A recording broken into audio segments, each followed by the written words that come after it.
Hola Valen, ¿cómo andás? Muy bien, ¿y vos? Bien, querido, por suerte, todo bien. Valen, hoy vamos a estar hablando de estereotipos, vamos a estar hablando un poco de la economía de la credibilidad, pero vamos a empezar con un libro, vamos a estar comentando algunas partes de un libro de la filósofa Miranda Fricker.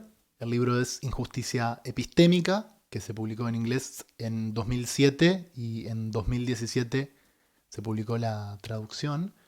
Y vos has leído algo acerca de Fricker, así que te quería pedir si podés que me cuentes un poco por dónde va este asunto de los estereotipos, la disciplina más en general, donde se ubica Fricker, y bueno, lo que vos quieras contarme. Bueno, como bien dijiste, ese libro que es un poco loco porque su traducción es del 2017 y salió a la luz su original en inglés en el 2007, es decir, no hace tanto, y ya tiene mucha crítica y mucha producción. El concepto que nace en ese libro, que es el título del libro, que es Injusticia Epistémica, ya se da en las facultades, en muchas universidades, incluso en el liceo, etcétera, se puso rápidamente de moda en la filosofía y fuera de la filosofía, porque también es un concepto que se utiliza mucho en ciencias sociales. Entonces, quizás como para comenzar, está bueno ver en qué campo dentro de la filosofía ubicamos a Miranda Fricker.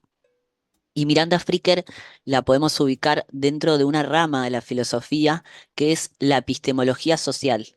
Y quizás acá podríamos hablar sin distinción de epistemología social y política.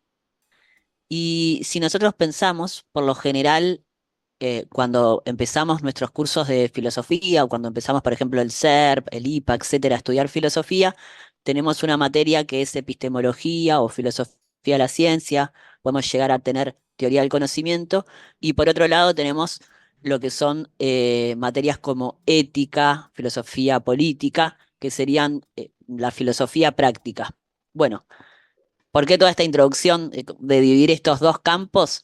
Es para contarles que la epistemología social y la epistemología política lo que hacen es cruzar estos dos campos, la filosofía práctica y la epistemología.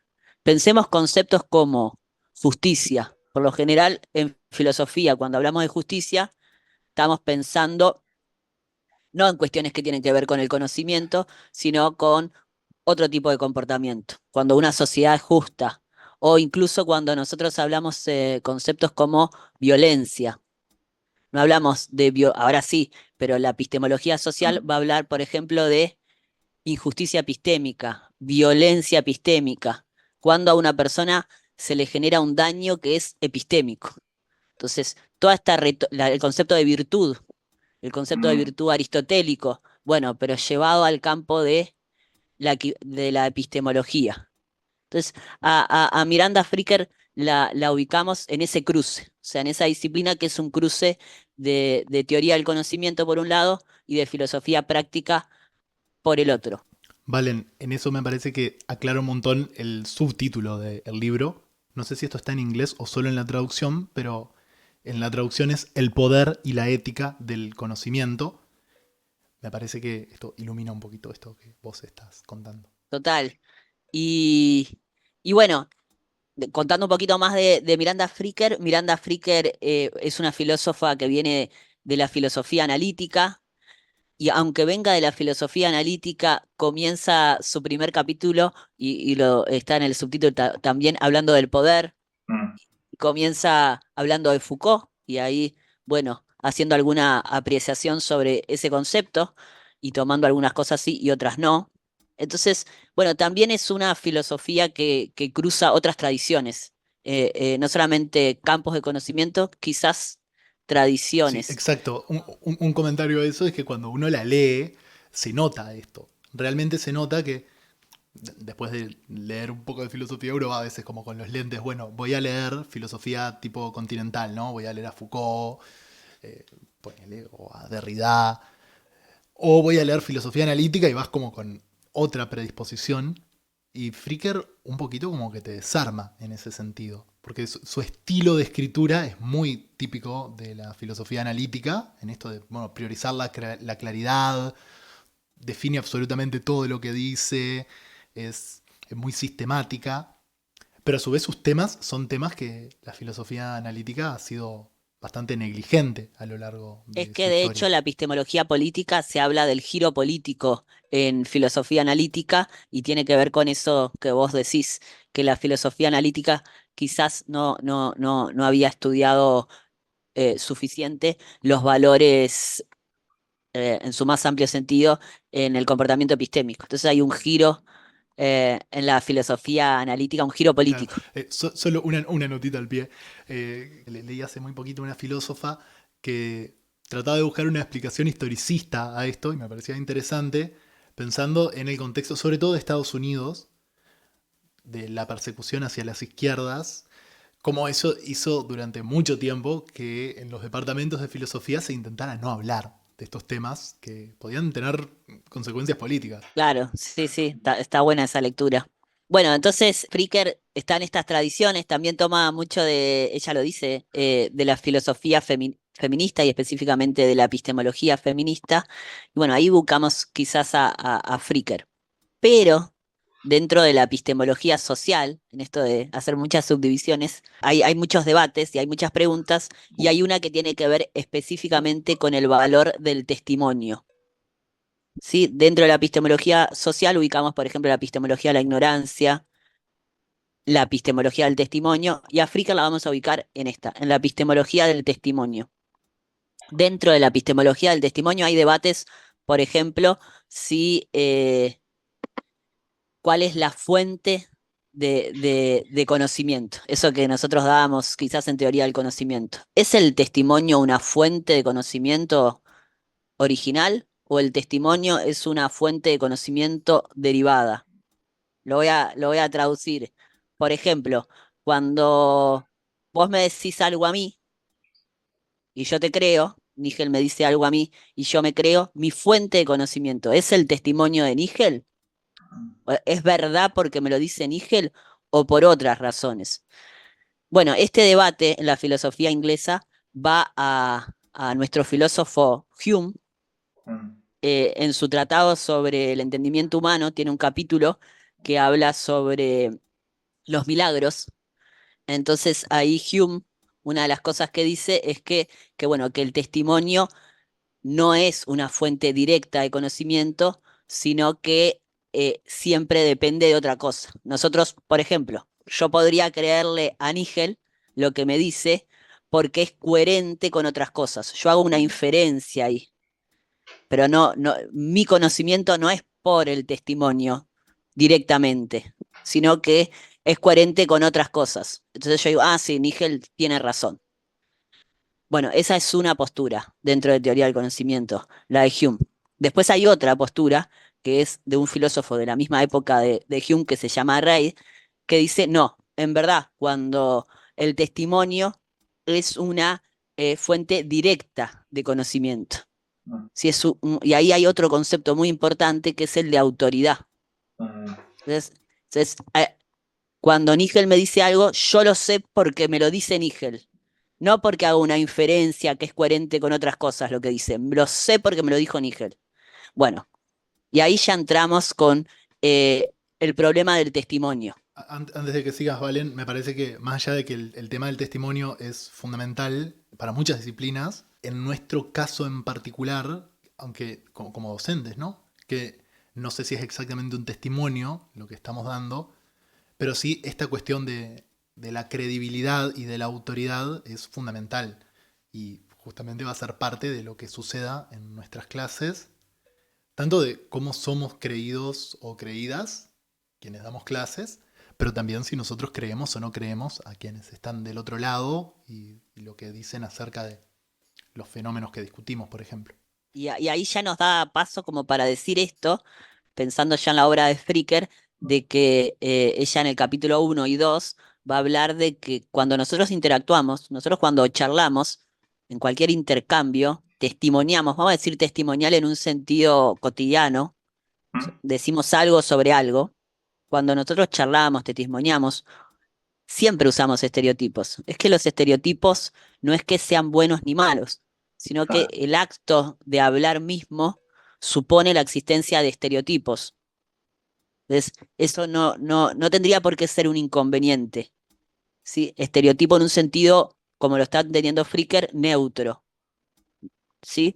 Ahora, cuando decimos estereotipos estamos pensando en generalizaciones, generalizaciones que pueden ser todos los X son tal cosa o la mayoría de. Entonces, yo tengo un estereotipo sobre tal cosa.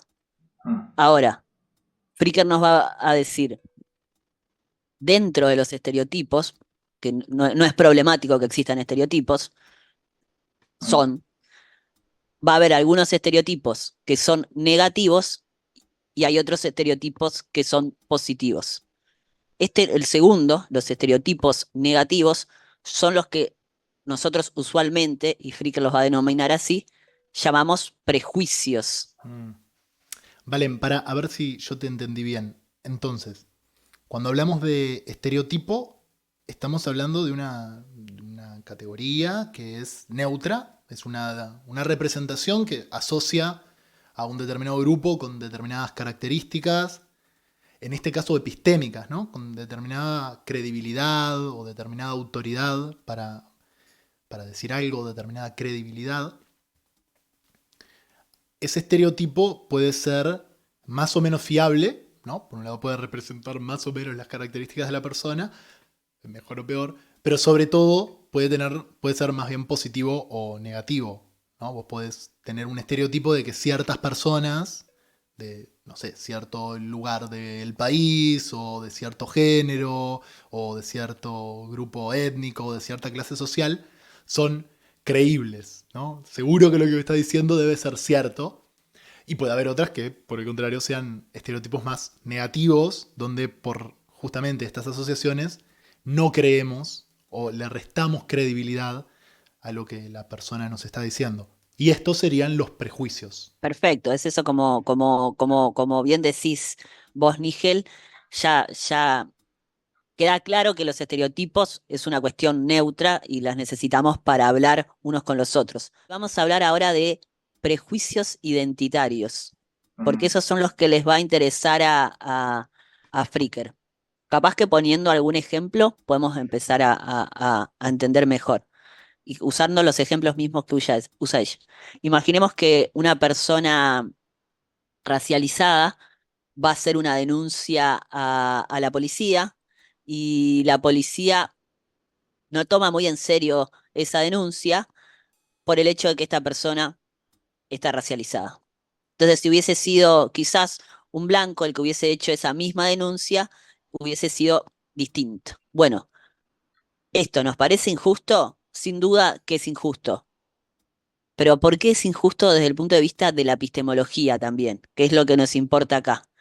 Bueno, es injusto desde el punto de vista de la epistemología porque a esa persona, además del daño en su dignidad económico, social, etcétera, se le produce un daño como sujeto epistémico. ¿Por qué? Porque se encuentra en desventaja epistemológicamente hablando. Porque cuando va a testimoniar, su oyente, como tiene un prejuicio negativo hacia las personas racializadas, no lo toma en consideración, lo desestima, Mm. no lo desautoriza.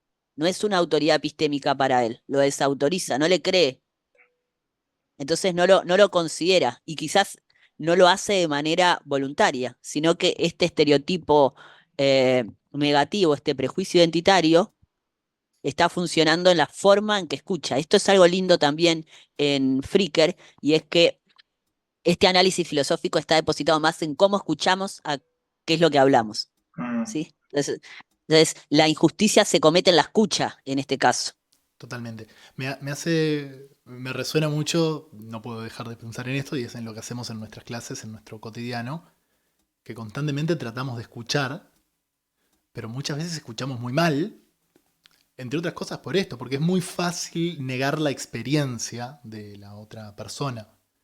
Y creo que uno o una como docente nunca es voluntario ese negar la experiencia de la otra persona. ¿no? Creemos que estamos haciendo un bien, que realmente estamos actuando de buena voluntad, ayudando a la persona a pensar Sí, correctamente. es muy difícil. Igual Fricker nos da algunas pistas de la oyente virtuosa, va a decir ella, de cómo salir de esa situación que planteas vos. Pero pensemos esto de los estereotipos, ella tiene otro concepto que es el de la imaginación social compartida.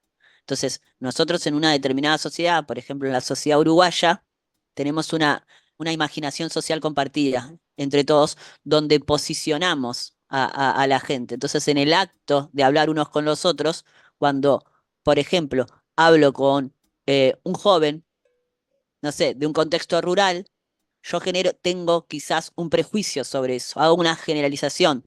Y eso me anticipa a que quizás yo le crea menos.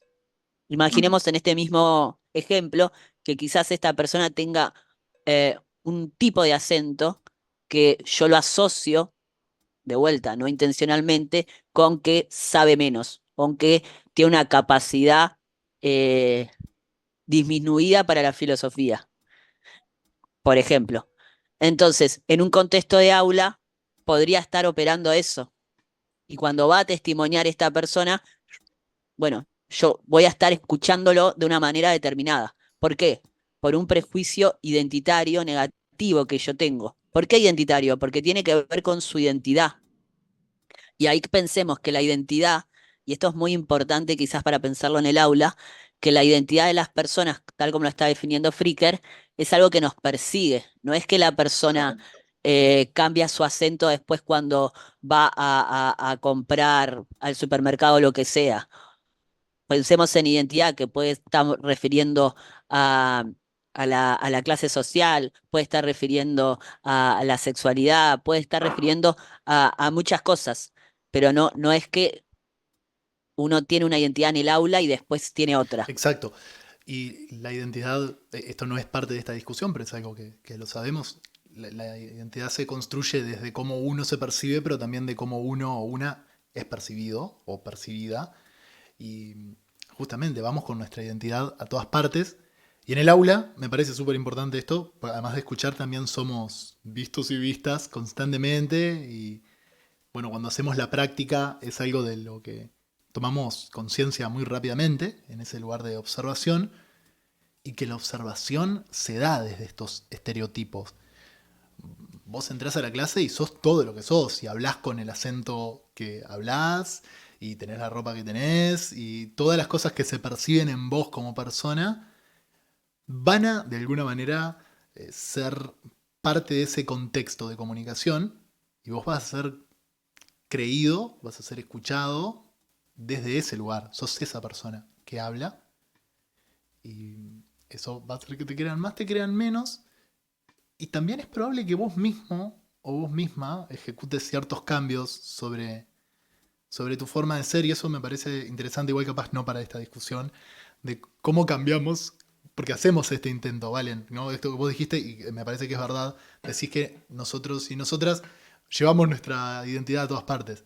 Pero muchas veces hacemos un intento por transformarnos, ¿no? Sí, ahí vos, bueno, dijiste pila de cosas, porque hablabas de cómo nos percibimos, y justo es ese importantísimo en lo que estamos hablando de injusticia epistémica. Pensemos, la injusticia epistémica para Fricker tiene que ver con causar un daño epistémico a alguien en su condición de sujeto de conocimiento. Sí, eso es la justicia epistémica. No tiene que ver con a veces nosotros pensamos la justicia como la distribución de bienes. Entonces, que una justicia epistémica sería, no sé, que cada uno tuviera una cuotita o que esté bien distribuida algún tipo de bien como puede ser el educativo. No está refiriendo a eso, sino a causar un mal a alguien en su condición específica de sujeto de conocimiento. Y ahí ella plantea dos tipos de injusticia epistémica. Una de ellas es la testimonial y la otra la hermenéutica. ¿Cuándo se da la injusticia testimonial? Bueno, la injusticia testimonial se produce cuando los prejuicios llevan a un oyente a otorgar llevan a un oyente a otorgar a las palabras de un hablante un grado de credibilidad disminuido. El ejemplo que veíamos recién del policía que no le cree a la persona racializada por el hecho de ser racializada. ¿Ves? Ahí estamos ante un caso de injusticia testimonial. Y eso que vos decías recién, Nígel, de que yo me puedo adelantar, va a decir Fricker que se pueden dar casos de injusticia testimonial anticipada.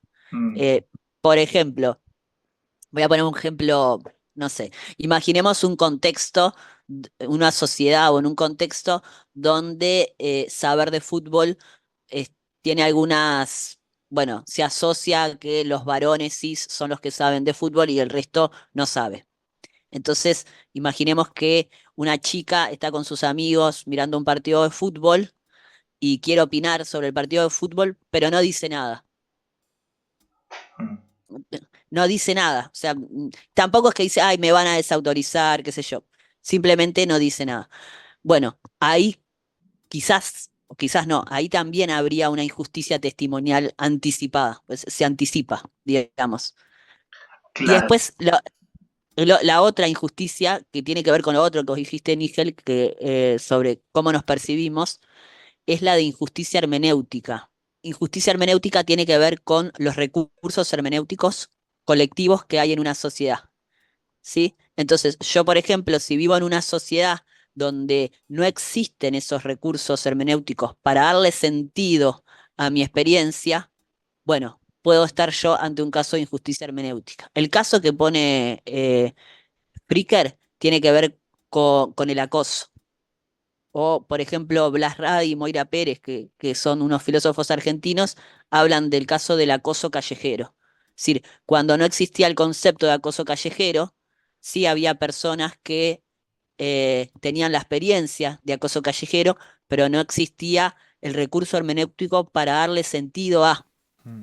Entonces, eso de cómo nos percibimos y cuáles son, bueno, ahí podríamos charlar un montón. Podríamos charlar un montón y me parece que, nada, por supuesto de esto hay que estar mucho más tiempo, hay que prestarle más atención, pero como para sacar un titular de esto, de la construcción de estereotipos y prejuicios, mm, las derivaciones no son directas. No es que, bueno, porque a veces uno piensa, soy una persona desprejuiciada, o piensa en una persona con prejuicios y te imaginas un racista o un machista de manual, así, ¿no? Que te anda diciendo, no, todos los que están dentro de esta categoría que discrimino son todos iguales y todos valen menos.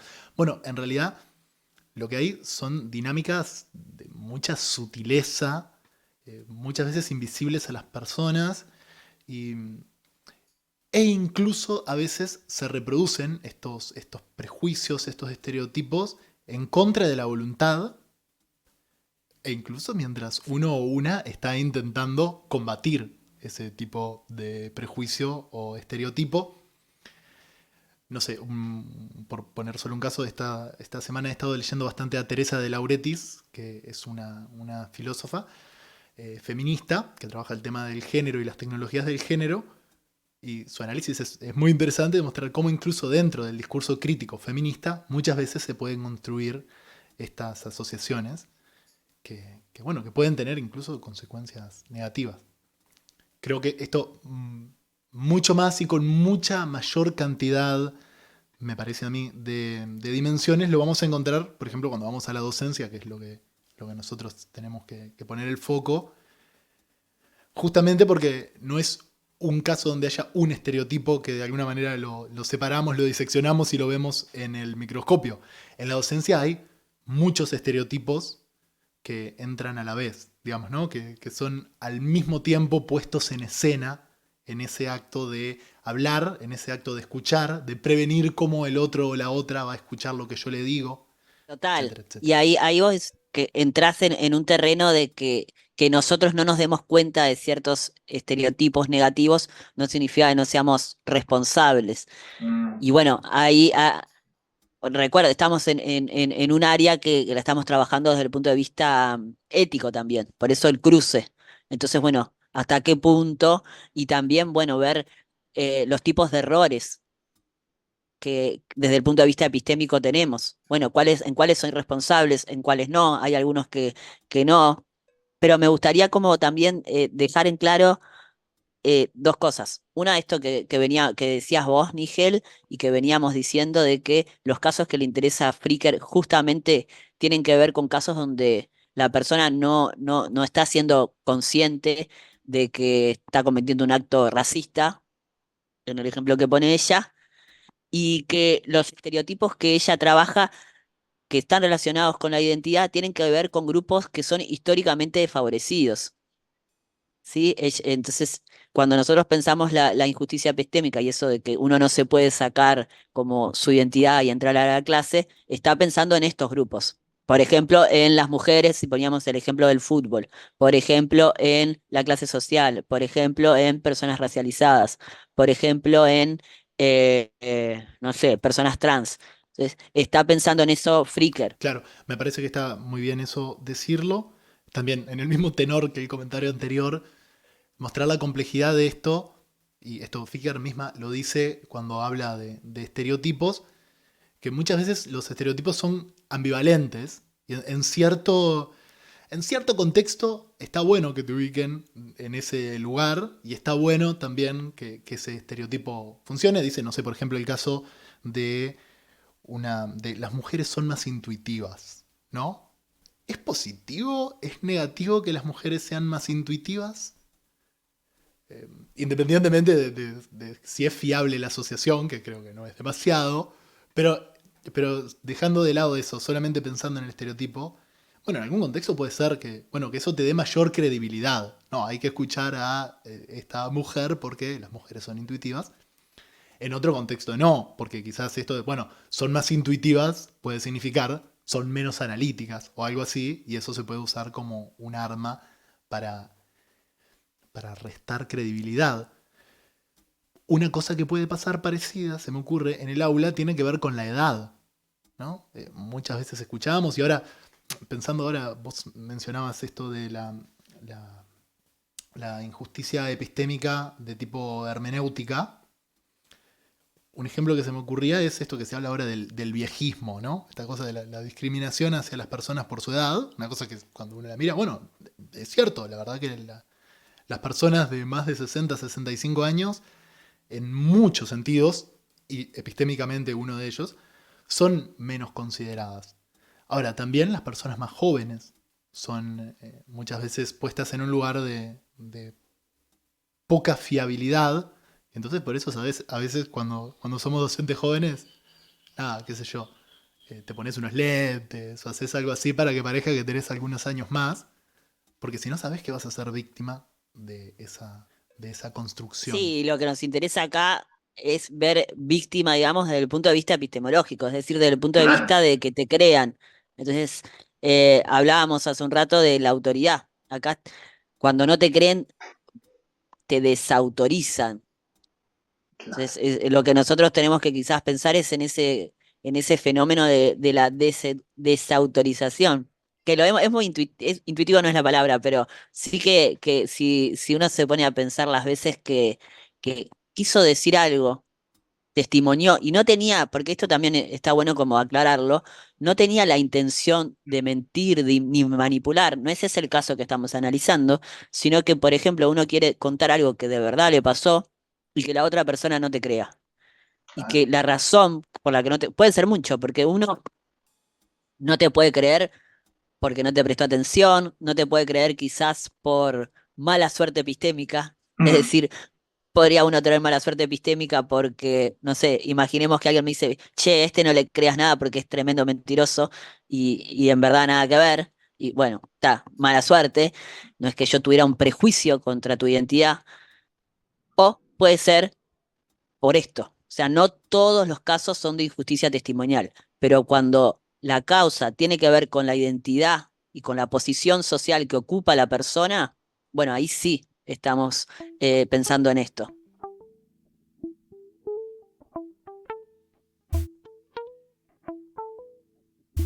Vamos, si a vos te parece, capaz a ver un ejemplo concreto. Y me gustaría comentar contigo este artículo, un artículo de Eva Arceo y Raimundo Campos, que son economistas.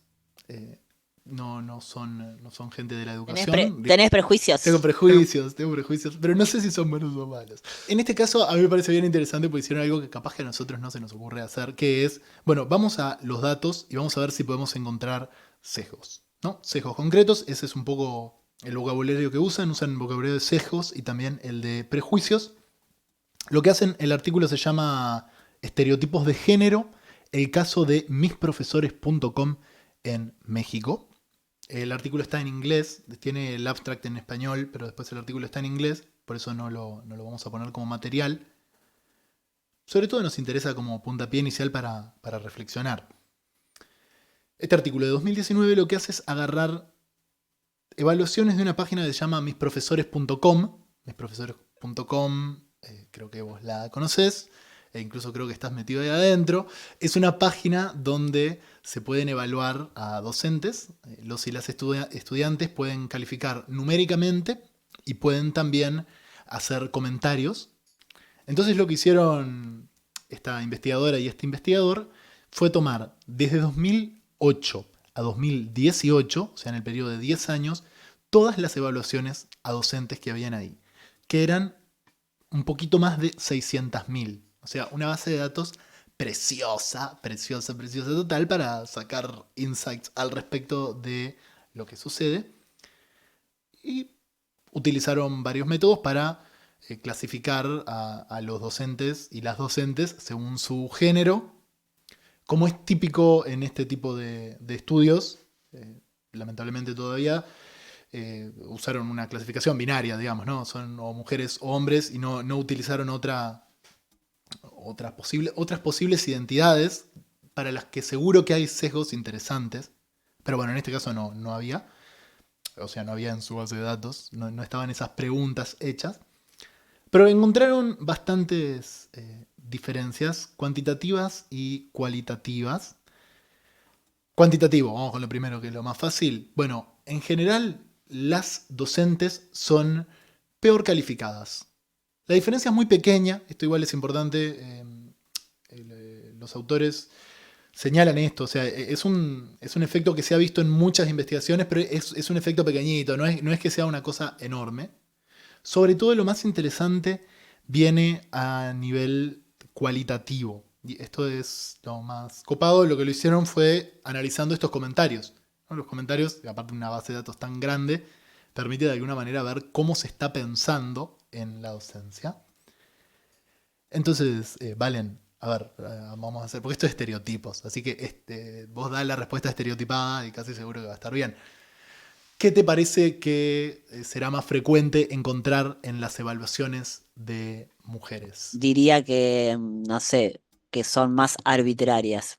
No sé, ni idea. Eso digo que ese podría ser quizás un prejuicio, pero capaz que no está. Vamos a ver si hay algo de si está como quiénes son más justos o Sí, pero con un pequeño matiz. Primero, igual, por ir en orden, o sea, lo que más se ve primero es, me parece que muy en la línea de lo que vos decías, es en el lenguaje cómo se traduce la credibilidad y la autoridad. Y muchas veces, ¿cómo decimos nosotros que alguien tiene autoridad?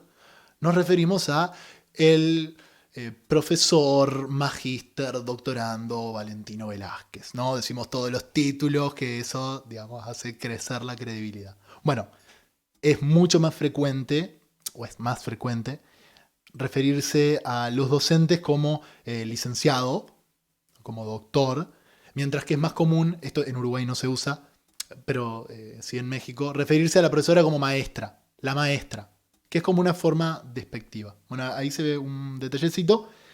Usan mucho más los términos mala. Hablar de mala, de que es mala y que es estricta, que me parece que estricta va un poco capaz en la línea de lo que pensabas vos. Y además se habla mucho más de la apariencia y de la personalidad.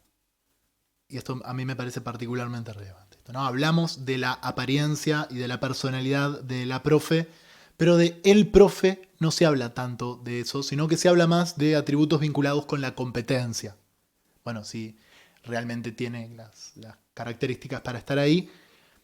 Y otro detallecito más último sobre diferencias cualitativas, que lo que hicieron fue una cosa bien interesante, matemáticamente un poco más compleja de explicar, así que no la vamos a explicar, simplemente vamos a confiar en la gente de la economía. Lo que hicieron fue ver para cada uno de los términos cuánto explicaba la calificación. Entonces, por ejemplo, esto, el atributo de tener conocimiento y de tener experiencia predecía mucho mejor la calificación de los hombres que de las mujeres. Por llevarlo a este término de estereotipo, en los profes hombres, uno va con el estereotipo, con la idea, con la asociación de que para ellos es importante el conocimiento, es importante que sean estrictos, es importante que tengan experiencia. Esto en las mujeres no predecía tanto como sí predecía, por ejemplo, el hecho de si eran accesibles, si eran fáciles, si ayudaban y si ponían buenas notas. Eso era como súper importante. Entonces lo que traen estos autores es que, y lo dicen un poco de su investigación, pero también de los antecedentes, es que qué es lo que nosotros esperamos de nuestros docentes y de nuestras docentes, de alguna manera determina mucho cómo los vamos a mirar o las vamos a mirar, ¿no? Entonces, esto es un antecedente que mencionan, un estudio de 2018 de El Alaili, que lo que hicieron fue fue entrevistar a estudiantes y lo que vieron es que en principio los estudiantes esperaban que las profes tuvieran actitudes más maternales, ¿no? La profe fuera más maternal, que prestara atención a las emociones, que mostrara un comportamiento más comunal, más que cuida los vínculos, mientras que los profes no tanto. Entonces, ¿qué pasa? Bueno, y acá está el gran problema. Si la profe resulta que la profe no es así, la profe no le va a prestar atención a las emociones, no te va a tratar como si fueras su hijo o su hija, no va a estar cuidando los vínculos, esa profe es muy duramente juzgada. Y mencionemos algunos términos como es una loca, es una neurótica, es una histérica y otros bastante más groseros que yo no los voy a decir. No sé si a vos te interesa. Me encanta. Me parece que acá entra una cuestión de injusticia en un sentido muy, muy llano y muy sencillo. Es que este mismo fenómeno no se da para los profes hombres. Para los profes hombres, esta misma actitud de no comportarte de una manera maternal, de no cuidar las emociones, de no cuidar lo vincular, no tiene consecuencias. No sos llamado un histérico, un neurótico o un loco por no tener ese comportamiento, porque directamente no se espera que vos Es, lo es tengas. impresionante eso. Yo voy a decir algo muy poco académico, pero en mi rol de profe, que he leído esa web en la Facultad de Derecho, sí que se ve como muy claramente todo lo que muestra este estudio. Por ejemplo, en los profes varones, que, bueno, quieren decir cosas negativas, pero a veces dicen, sabe mucho, pero no lo puede transmitir. Total. Pero no hay una condena por eso. Claro. Bueno, eso creo que es un gran asunto y por llevarlo más al lugar, no sé llamarlo filosófico, creo que sí, que está bien llamarlo filosófico y también existencial, si querés decirle así. Acá me parece que se da un dilema. Ahora estamos hablando de estereotipos de género y estamos hablando específicamente de las mujeres, pero creo que esto mismo se aplica para los hombres. A mí me parece que hay una lectura también de cómo los hombres somos estereotipados y que me parece importante y me parece que también nos genera cosas que no están buenas, aunque en otro registro. Pero también podemos pensar en cualquier otro estereotipo que se nos ocurra y ni que hablar que en los de género en este momento estamos tomando muchísima conciencia, creo todo el mundo, al respecto de lo que tiene que ver con las identidades trans y las no binarias, que todavía creo que en Uruguay va un pasito De atrás. hecho, Miranda Fricker, esto que vos decías recién, por ejemplo, un estereotipo hacia un varón cis que le puede generar injusticia epistémica. A ver, va de vuelta. Que te den más credibilidad, es decir, que te crean más por el hecho de ser un profe varón, podría generar también un caso de injusticia epistémica. No que te crean menos, sino que te crean más. Pero bueno, son casos excepcionales y no son los que le interesa a Fricker. Pero podría llegar a pasar eso. Sí, sí, sí, más bien. Claro, es que ahí, o sea, enseguida lo que va después es que no estaríamos hasta, recuerden, lo de la identidad son casos que son estructurales y ahí no sería un caso estructural. Si nosotros trabajamos ese caso puntual, podría suceder quizás un caso donde te crean más en una situación privilegiada, por decirlo de alguna manera, y que se cometa injusticia epistémica. ¿Podría llegar a suceder? Bueno, sí, podría llegar a suceder, pero no es un caso de injusticia estructural. Claro, claro, claro, claro. Yo lo que quería traer ahora era esta idea, y capaz que acá sí se puede pensar esto tanto desde el lugar de mujer o hombre trans, cis, eh, persona racializada, jóvenes, viejos, etcétera. Es que cuando vivimos en un mundo que está estereotipado, si vamos en contra de ese estereotipo, vamos a tener consecuencias negativas para nuestra credibilidad, en este sentido, pero también otras consecuencias negativas. ¿Cuál es un poco nuestro dilema, me parece, ahí? Que si por un lado, esto lo dicen estos mismos autores, si uno asume el estereotipo, puede funcionar dentro de los límites, ¿no? Entonces, por ejemplo, si una profe quiere triunfar en el mundo académico, el asumir el estereotipo y comportarse de esa manera le puede dar algún tipo de ventaja, ¿no? Entonces, bueno, capaz que puede llegar a triunfar en el mundo académico si sigue el estereotipo. Ahora, ese estereotipo es un estereotipo que la oprime, que a ella la pone en una situación de desventaja. Si decide ir en contra del estereotipo, bueno, no, yo no voy a actuar como si yo fuera de esta manera, va a ser castigada por el sistema. Entonces, por ponerlo un poquito esquemático, tenés como dos caminos. O trato de combatir el estereotipo y quizás eso tenga consecuencias negativas sobre mí, o para evitar esas consecuencias negativas, me adapto al estereotipo y eso me permite un cierto triunfo dentro del esquema que el estereotipo me propone. No sé, Valen, si esto que acabo de decir se entendió, si lo expliqué bien, y no sé cuál es tu opinión al respecto. Te entendí bien, creo, pero capaz que podríamos poner un ejemplo con el caso de alguno de un docente. Sí, sí, sí, sí. Supongamos que somos una docente de secundaria y naturalmente se va a esperar de nosotros, de nosotras, que seamos amorosas, que seamos maternales, que escuchemos, que de alguna manera cuidemos a todos, que no demos respuestas que sean demasiado agresivas. Bueno, eso es lo que se espera, esa es la expectativa. Y ahí yo tengo dos caminos posibles. Por un lado puedo acoplarme a ese estereotipo, y eso, el problema principal que tiene es que estoy sosteniendo un estereotipo y de alguna manera me estoy transformando en función de ese estereotipo que me niega posibilidades. Por ejemplo, en este caso me niega la posibilidad de conectar con ciertas emociones más desagradables, llamémosle así, al menos desagradables para mi estereotipo. Yo no me enojo.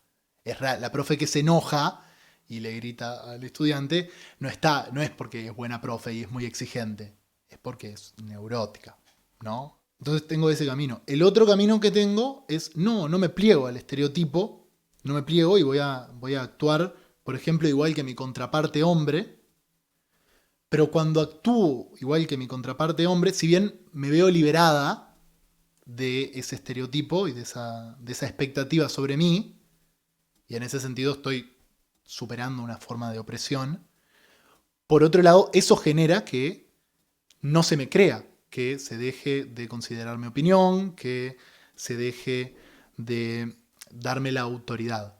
No sé si estoy logrando ser claro, ¿vale? Sí, creo que sí. No sé si quizás podría decirse así lo que estás planteando, pensando en el género, eh, que si pensamos en estereotipos, que ya dijimos que los estereotipos son, nosotros nos comprometemos con ciertas generalizaciones, entonces si son estereotipos de género, son ciertas generalizaciones con lo que se supone que es ser mujer, lo que se supone que es ser un varón, con lo que se supone que es ser una travesti, con lo que se supone ser una persona no binaria. Bueno, hay como un compromiso con eso.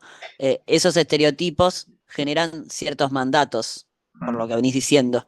Entonces, la profe que sigue los mandatos sobre su género, lo que se espera en su institución, bueno, va a ser recompensada, digamos. Y si no lo sigue, esta profe que vos decías que se enoja y qué sé yo, y que no es cálida, bueno, va a ser castigada. Pero así también, eh, en el caso de quizás los mandatos para los varones o para las otras identidades, por ahí vendría. Sí, exacto. Por ahí vendría y me parece que justamente lo que muestra esto es que es difícil la salida a nivel individual, que no es, de alguna manera la persona que está ahí, que somos todos nosotros y todas nosotras que estamos en ese lugar, no tenemos una forma de salir.